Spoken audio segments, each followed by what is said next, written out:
saya adalah mahasiswi dari Universitas Indraprasta PGRI, jurusan Desain Komunikasi Visual. Hari ini saya akan mempresentasikan mind mapping saya mengenai virus corona COVID-19, di mana saya membuat judul mind mapping saya adalah efek virus corona di berbagai bidang, khususnya di Indonesia. Selamat menyaksikan dan semoga informasi yang saya sampaikan bisa bermanfaat untuk kita semua. Yaitu pertama, di bidang kesehatan, yang kedua di bidang perekonomian, yang ketiga di bidang sosial dan budaya, dan yang terakhir di bidang pertahanan dan keamanan. Ini adalah contoh mind mapping yang telah saya buat, di mana saya telah membaginya menjadi 4 bagian yang mengalami efek dari virus corona. Pertama, saya akan membahas di bidang kesehatan. Saya membagi menjadi 3 bagian, yaitu cara penyebaran, lalu apakah virus tersebut bisa disembuhkan, dan yang terakhir adalah resiko tertinggi dari efek virus corona COVID-19 tersebut. Penyebaran untuk virus corona COVID-19 ini adalah melalui udara, yaitu pada saat orang yang terinfeksi virus corona bersin ataupun batuk sehingga mengeluarkan cairan dari dalam mulut ataupun hidung dan menularkan ke manusia yang lain. Gejala yang ditimbulkan dari penularan tersebut mirip dengan penyakit flu. Lalu, apakah virus tersebut sudah ditemukan obatnya? Sampai saat hari ini, antivirus corona belum ditemukan.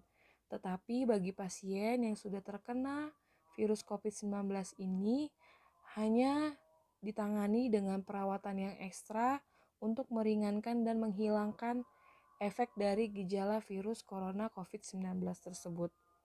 Lalu pertanyaannya, apa sih resiko terbesar bagi pasien yang sudah mengidap virus corona COVID-19 tersebut? Yaitu efek terbesarnya adalah kematian.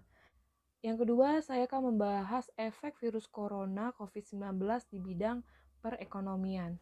Di sini saya telah membagi menjadi 4, yaitu turunnya pemasukan, yang kedua, turunnya nilai rupiah terhadap dolar, yang ketiga, naiknya harga-harga barang pokok, dan yang terakhir adalah PHK yang terjadi besar-besaran. Berikutnya, saya akan membahas efek virus corona COVID-19 di bidang sosial budaya.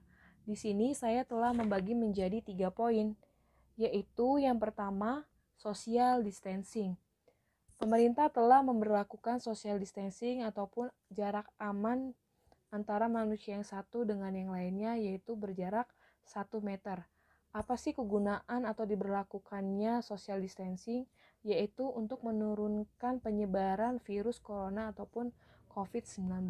Yang berikutnya adalah pemerintah menerapkan larangan untuk bepergian ke luar negeri ataupun ke tempat-tempat keramaian, sehingga kita bisa melihat bahwa banyak beberapa pusat hiburan kayak seperti mall ataupun tempat-tempat hiburan lainnya yang ditutup sementara agar penyebaran ini pun bisa diturunkan dan tidak terjadi korban dari COVID-19. Lalu yang berikutnya, pemerintah mengeluarkan anjuran untuk bekerja dari rumah, untuk belajar dari rumah, dan beribadah dari rumah.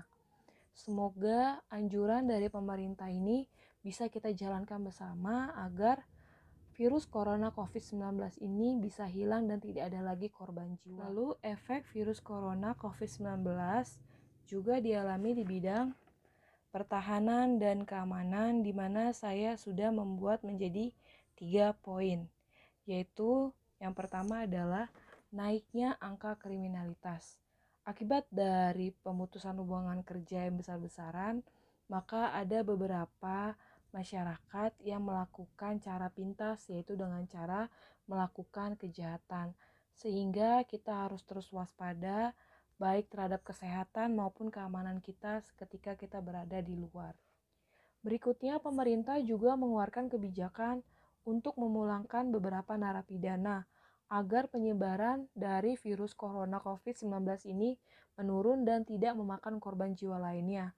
Tetapi dari sebagian narapidana yang dipulangkan, ada beberapa narapidana yang melakukan aksi kejahatannya kembali, sehingga bukan hanya kita memerangi virus corona, tetapi kita juga harus berhati-hati bahwa keselamatan kita di luar akan terancam karena ulah dari para kriminalitas yang sudah beraksi kembali. Ancaman yang terbesar juga bisa terdapat dari berita-berita hoax. Sudah kita tidak pungkiri bahwa banyak berita-berita hoax yang kita bisa terima melalui media cetak maupun online. Berita-berita tersebut bisa menimbulkan kepanikan, bahkan ketakutan dalam situasi seperti ini. Sehingga pertahanan kita, baik dalam sistem kesehatan ataupun dalam sistem keamanan, itu bisa menjadi menurun, bahkan kepanikan yang berlebihan. Demikian mind mapping yang telah saya presentasikan, yaitu efek virus corona di bidang kesehatan, perekonomian, sosial budaya, dan pertahanan keamanan.